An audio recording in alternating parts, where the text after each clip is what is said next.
Terus? Tapi kalau ternyata mereka nggak peduli sama kopernya dan mereka buang gitu aja, ya mereka selamat. Tapi Bang, ada nggak kemungkinan mereka buka kopernya? Menurut gua sih kemungkinan 80%. Karena kan si Dewi juga takut. Dia pasti waspada. Karena dia tahu gua bukan musuh sembarangan. Oh, iya juga sih Bang. Kalau dia buka terus meledak, mati apa cuma bengkak? Lu kira petasan korek, nak? Bloon lu. Ya, kalau dia buka kopernya, ya gitulah.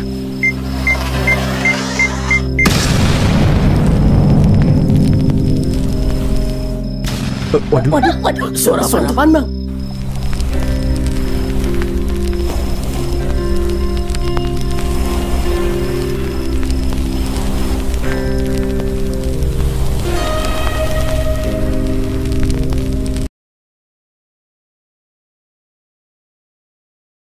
Setelah malam berlalu penuh keresahan dan spekulasi, keesokan paginya Bang Topan, Robi, Kona, dan Peot memutuskan untuk segera mencari Pak Rungkat yang belum juga kembali. Keadaan sudah tidak bisa dibiarkan lebih lama. Mereka sadar, waktu terus berjalan dan kemungkinan bahaya semakin besar. Dengan kondisi fisik seadanya dan hanya mengandalkan peta ingatan dari penjelajahan kemarin, mereka menyusun strategi pencarian.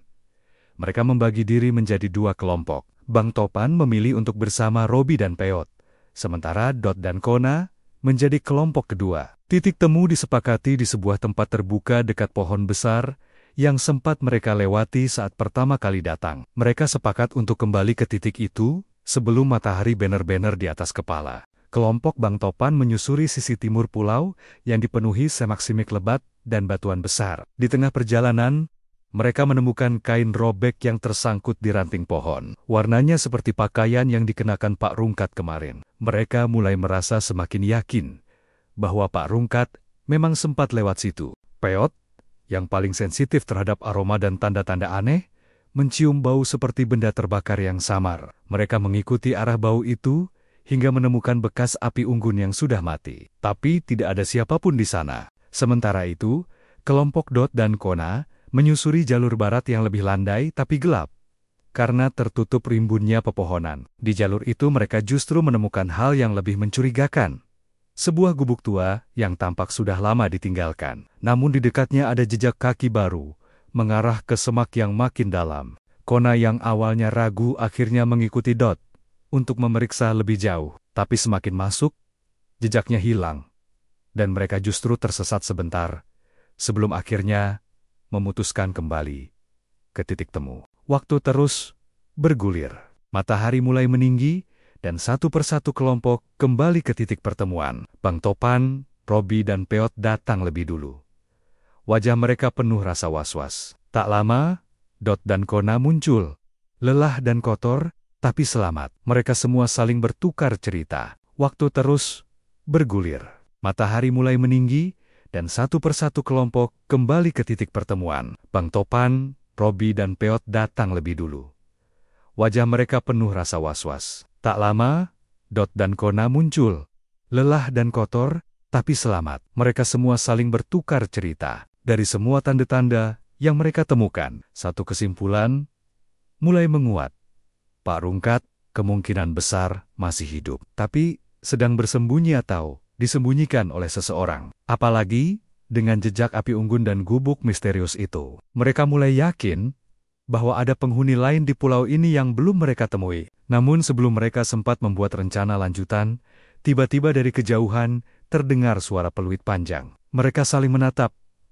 Tak satu pun dari mereka yang membawa peluit. Suara itu asing, tapi jelas datang dari dalam hutan. Sesuatu atau seseorang sedang memperhatikan mereka, dan misi pencarian Pak Rungkat ternyata baru saja memasuki babak paling berbahaya. Mereka semua terdiam mendengar suara peluit yang nyaring namun jauh. Peot refleks meraih sebatang kayu besar, bersiap kalau-kalau ada ancaman datang. Bang Topan mengangkat tangan, memberi isyarat agar semua tetap tenang dan tidak membuat suara. Detak jantung mereka terasa semakin keras, bukan hanya karena takut tapi juga karena penuh pertanyaan. Siapa yang meniup peluit itu? Setelah beberapa menit tanpa pergerakan, mereka mulai bergerak perlahan menuju arah suara peluit.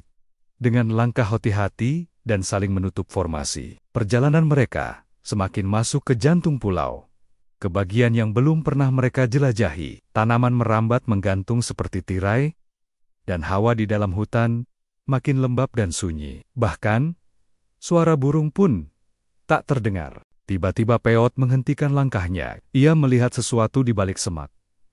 Selembar kertas terlipat yang tertancap di dahan dengan paku karatan. Robi mengambilnya dan membuka pelan-pelan. Isinya singkat. Kalau kalian ingin selamat, jangan cari yang hilang. Tulisannya seperti ditulis buru-buru, menggunakan arang atau tanah liat gelap.